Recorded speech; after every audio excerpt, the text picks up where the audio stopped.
नारायण नारायण। अब सतानंद जी महाराज ये सुना रहे हैं कि सीता जी धरती से कैसे प्रकट हुई थी। दशरथ जी महाराज ने पूछा सीता जी के जन्म के विषय में सतानंद जी से, तो सतानंद जी बोले, हे राजन, आपने बहुत अच्छी बात पूछी है, एकाग्रचित्त होकर सुनिए। प्राचीन काल की बात है, पद्माक्ष नाम से प्रसिद्ध एक राजा थे। उन्होंने सभी लोगों को लक्ष्मी के अभिलाषा रखने वाला देखकर मन में यह विचार किया कि मैं तपस्या के प्रभाव से लक्ष्मी को अपनी पुत्री बनाऊंगा। अच्छा, पद्माक्ष नाम का एक राजा था। उन्होंने सभी लोगों को लक्ष्मी की अभिलाषा रखने वाला देखकर कि सब लोग लक्ष्मी को चाहते, बोले मैं अपनी तपस्या के प्रभाव से लक्ष्मी को अपनी पुत्री बनाऊंगा और अपनी गोद में उसे खिलाऊंगा। ऐसा निश्चय करके राजा पद्माक्ष ने महान तप किया। देवी लक्ष्मी जब प्रसन्न होकर उनके सामने उपस्थित हुई तो वे उनसे बोले आप मेरी पुत्री बने। इस पर लक्ष्मी उनसे बोली, हे राजन, मैं भगवान विष्णु के अधीन हूँ, अतः आप उनसे प्रार्थना करें। वे यदि मुझे आपको सौंपेंगे तो मैं आपकी पुत्री बनूंगी, इसमें तनिक भी संदेह नहीं है। राजा ने उनसे कहा, ऐसा ही होगा। पुनः राजा पद्माक्ष तीव्र तप में संलग्न हो गए। उन्होंने भगवान विष्णु को वर देने के लिए उद्यत बना लिया। उन्हें प्रणाम करके राजा बोले, मुझे आप लक्ष्मी को कन्या रूप में प्रदान करें। राजा का इस प्रकार का वचन सुनकर भगवान विष्णु ने एक उत्तम मातुलुंग बिजोरा का फल उन्हें दे दिया। मातुलुंग मानी बिजोरा का फल दिया और फिर वे अंतर्धान हो गए। राजा ने उस बिजोरा के फल को तोड़ा तो उसमें उन्होंने स्वर्णिम आभा वाली एक कन्या को देखा। उसे देखकर बड़ी ही अभिलाषापूर्वक राजा पद्माक्ष ने उसे अपनी शुभ कन्या के रूप में माना। पद्माक्ष की पुत्री होने के कारण लोग उसे पद्मा इस नाम से कहने लगे। सभी के मन को आनंदित करने वाली ही उस रमणीय कन्या को सभी पद्मा नाम से पुकारने लगे। पद्माक्ष राजा जो था ना, उसको वो इससे मिली। भगवान विष्णु ने एक बिजोरा नींबू जैसा कोई फल दिया, मातुलुंग बिजोरा का फल दिया। उसको उन्होंने तोड़ा, उसी के अंदर वो प्रकट हो गई लाली। उसको पद्मा कहते थे। राजा ने जिस बिजोरे के फल को तोड़ा था उसके दोनों टुकड़े स्वतः आपस में जुड़कर पूरा फल बन गया। तब राजपुत्री उसे पद्मा ने उस फल को अपने हाथ में धारण कर लिया। वह बालिका राजा की गोद में शुक्ल पक्ष के चंद्रमा की भांति धीरे धीरे कला बढ़ने लगी। उसे देखकर राजा के मन में यह चिंता होने लगी कि मैं किसे इस कन्या को सौंपूं, कौन इसके योग्य वर है। तब मंत्रियों से मंत्रणा करके राजा ने उसके विवाह के लिए स्वयंवर रचाया। राजा ने पद्मा के उसी स्वयंवर महोत्सव में यज्ञ का आरंभ भी किया। स्वयंवर के लिए तथा यज्ञ के में आने के लिए राजा पद्माक्ष ने पत्र भेजकर राजाओं को बुलाया। वे राजा भी अनेक प्रकार के वस्त्राभूषणों तथा अलंकारों से सुसज्जित होकर उस स्वयंवर में आए। पद्मा के स्वयंवर की बात सुनकर मुनीश्वर वहाँ आए। देवता, गंधर्व, दानव, मानव और इच्छानुरूप स्वरूप धारण करने वाले पक्षी, पर्वत, नदियाँ, समुद्र, वृक्ष तथा यक्ष, किन्नर एवं रावण आदि राक्षस भी उस स्वयंवर में आए। तो रावण तो बहुत पुराना था। उस जन्म में जब सीता जी पद्मा नाम से थी, उसमें भी वो आता था रावण, उसमें कोई राजा के यहाँ थी। उन सभी को आया हुआ देखकर पद्माक्ष ने उनसे कहा, जो कोई भी आकाश के नीले वर्ण से अपने शरीर को रंग लेगा उसे ही मैं अपनी इस कन्या पद्मा को दूंगा। मेरे इस वचन को सत्य समझना चाहिए। आकाश के नीले रंग से जो अपने शरीर को रंग के दिखाएगा, बड़ा कठिन प्रण है। अब ये श्याम शरीर है, मतलब किसी का काला किसी का गोरा है, बड़े आकाश के जैसा रंग होना चाहिए। आकाश के रंग से अपने रंग को रंग के दिखाएगा। राजा के द्वारा कहे गए उस इस प्रकार के असंभव से वचन को सुनकर पद्मा के सौंदर्य से व्याकुल हुए वे श्रेष्ठ राजा युद्ध करके उस कन्या को हरण करने के लिए उद्यत हो गए। बोले, कौन रंगेगा आकाश के रंग से अपने शरीर को, बोले इसको लड़ाई करके ले लें। और वहाँ पर खड़े थे लोग, समझे, खड़े थे, खड़े हो गए। सुनो इस कथा को, लोग उस कौतूहल को देखने के लिए खड़े हो गए। वहाँ नींद नहीं आ रही थी किसी को। हाँ, क्योंकि जब ऐसी विचित्र लीला हो रही है तो क्या किया कि सब, अब जब युद्ध होगा तो आसपास में तो खड़े हो ही जाएंगे लोग। राजा के द्वारा कहे गए इस प्रकार के संभव से वचन को सुनकर पद्मा के सौंदर्य से व्याकुल हुए श्रेष्ठ राजा युद्ध करने के लिए उस कन्या के हरण के लिए उद्यत हो गए, तैयार हो गए, बोले इसको हरण के ले जाएंगे। देवताओं सहित उन राजाओं को कन्या के हरण के लिए उद्यत देखकर राजा पद्माक्ष ने उन सभी के साथ रोमांचकारी युद्ध किया। बोले आओ देखता हूँ कैसे ले जाओगे। राजा पद्माक्ष के बाणों से पीड़ित होकर देवता तथा मनुष्य युद्ध से विमुख हो गए, परंतु अंत में दैत्यों ने रण में पद्माक्ष का वध कर दिया। श्री राम का वध कर दिया राजा का। तदनंतर वे सभी मिलकर पद्मा को ग्रहण करने के लिए शीघ्रतापूर्वक दौड़े। जब पद्मा ने देखा कि वे उसे पकड़ने के लिए आ रहे हैं तो वह पद्मा अग्नि में कूद पड़ी। उसे कहीं न पाकर वे सभी राजागण उसे सारे महल में ढूंढने लगे। उन्होंने राजा के महल को तोड़ डाला, इधर उधर की भूमि को खोद डाला। क्षण भर में वह नगर शमशान जैसा हो गया। बड़ी विचित्र लीला, ऐसी भी लड़ाई हो जाती। राजा पद्माक्ष की लक्ष्मी के कारण ही ऐसी दशा हुई। इसी कारण मुनिजन कभी भी लक्ष्मी की अभिलाषा नहीं करते। लक्ष्मी के कारण चित्त की चंचलता बढ़ती है, भय और शोक होता है, व्यक्ति मारा भी जाता है।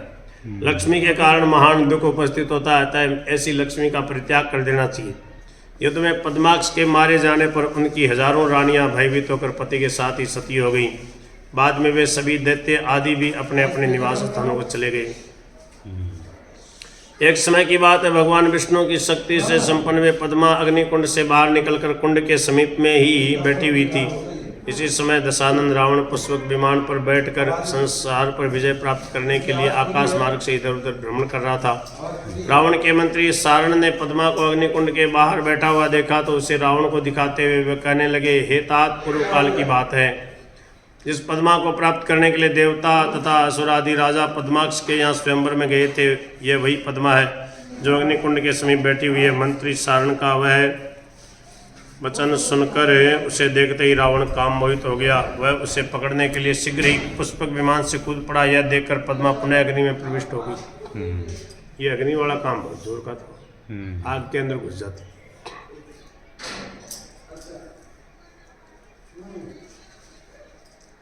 उसको अग्नि में प्रविष्ट हुआ देखकर और उस स्थान को देखकर दशानन बोल पड़ा, हे पद्मे, तुमने पहले भी अग्नि में प्रवेश कर देवताओं तथा राजाओं आदि को बड़ा ही कष्ट पहुंचाया। हे मनोरमे, आज मैंने तुम्हारा निवास स्थान देख लिया। हे पद्मे, तुम्हें पकड़ने के लिए आज मैं इस अग्निकुंड को छान डालूंगा। ऐसा कहकर दशानन रावण ने जल भरे घड़ों से उस अग्नि को बुझा दिया। तब उसे राख में 5 दिव्य रत्न दिखाई पड़े। उन रत्नों को पकड़कर और एक पेटी में बंद कर रावण विमान के द्वारा अपनी पुरी को चल पड़ा।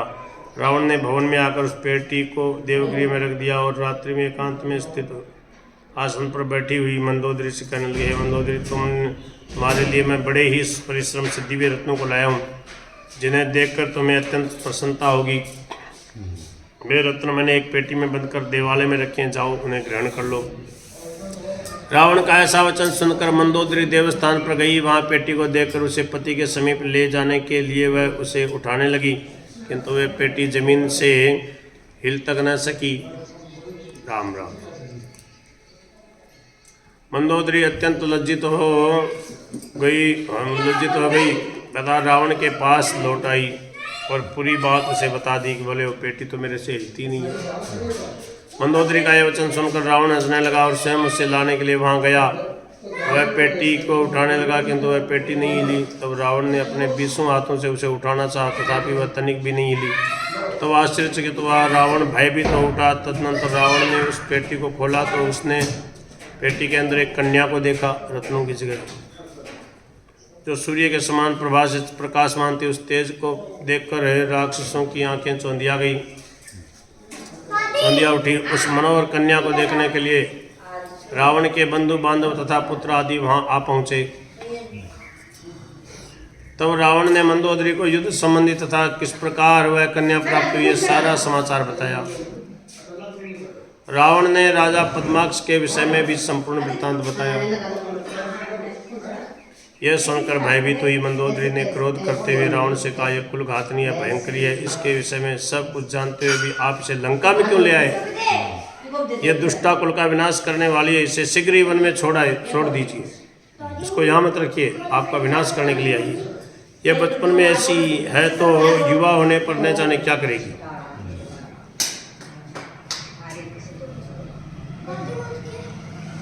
मुझे ऐसा जान पड़ता कि यह आपकी मृत्यु का कारण बनेगी, इसे लंका में एक क्षण के लिए भी नहीं रखना चाहिए। मंदोदरी की यही कही इस बात को रावण ने सत्य ही समझा। फिर उसने मंत्रियों से विचार विमर्श करके दूतों को बुलाकर उन्हें आज्ञा दी कि इस कन्या को पेटी में बंद कर यत्नपूर्वक विमान में रखकर तुम लोग शीघ्र ही जाकर वन में छोड़ाओ। बोलो वृंदावन बिहारी लाल की जय।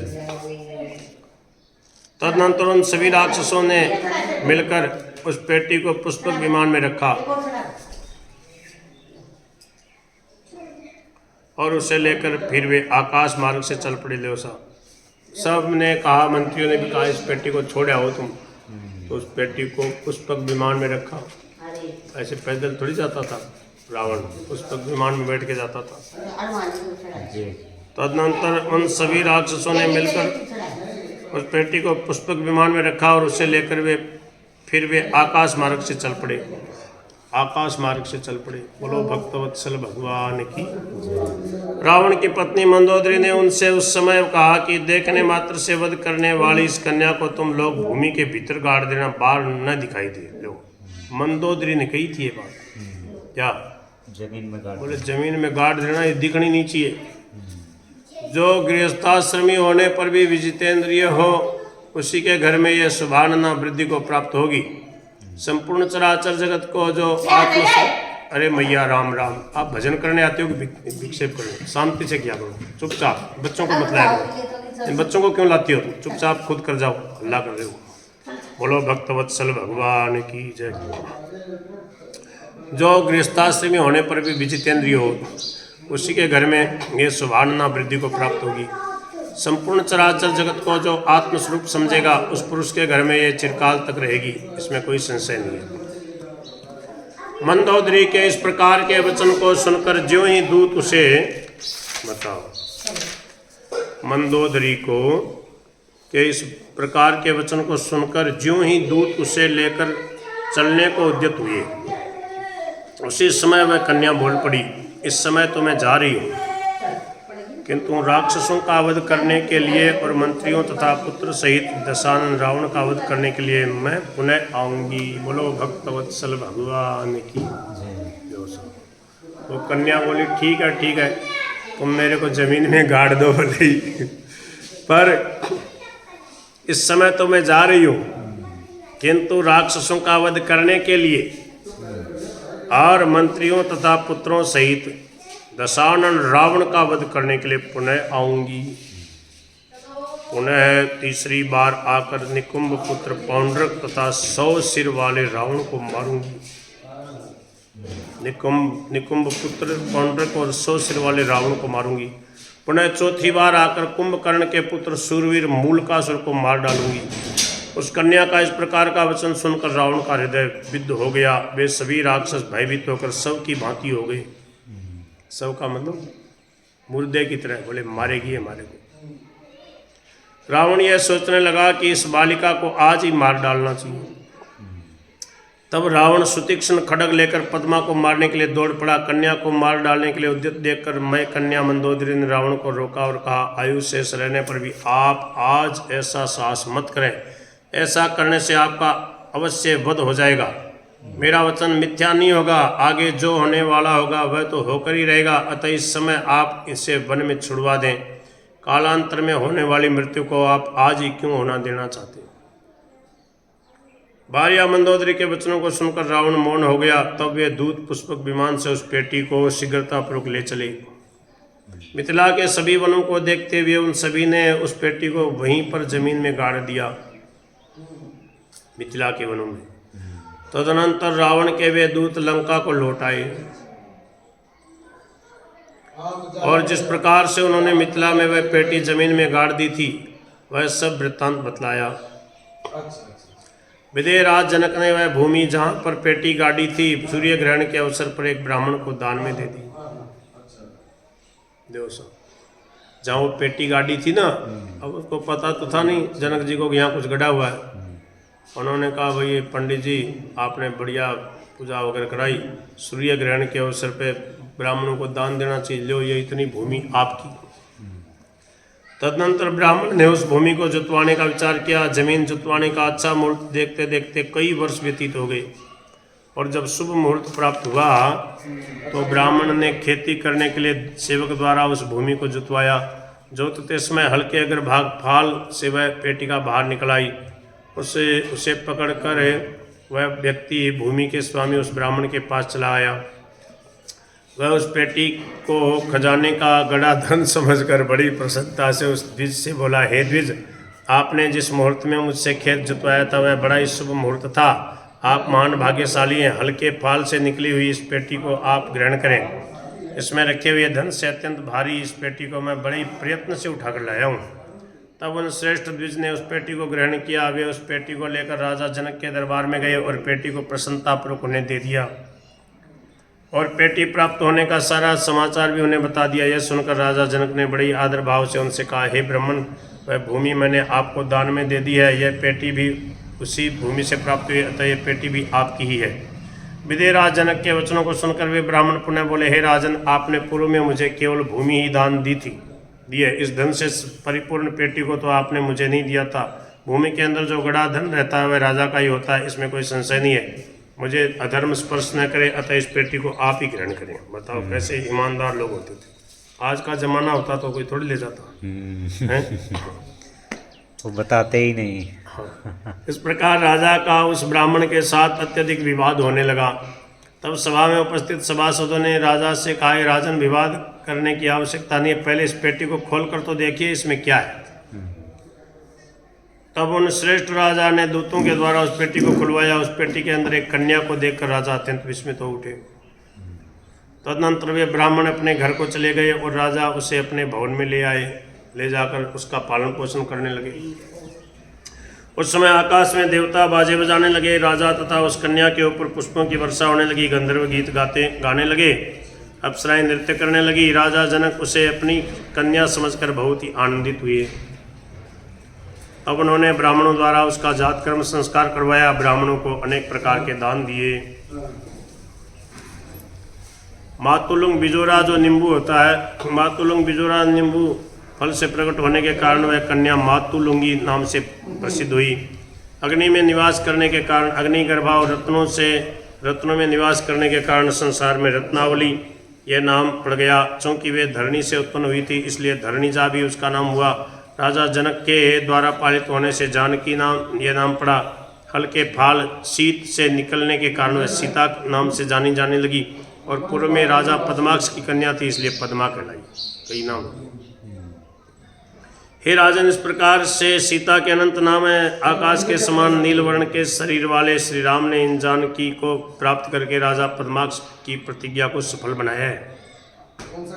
मुनि सतानंद जी ने राजा दशरथ जी से कहा, इस प्रकार आपने जो पूछा वह सब मैंने आपको निवेदन कर दिया है। हे राजन, अब आप इन चारों कन्याओं को पुत्र वधुओं के रूप में स्वीकार करें। ठीक है। एक बार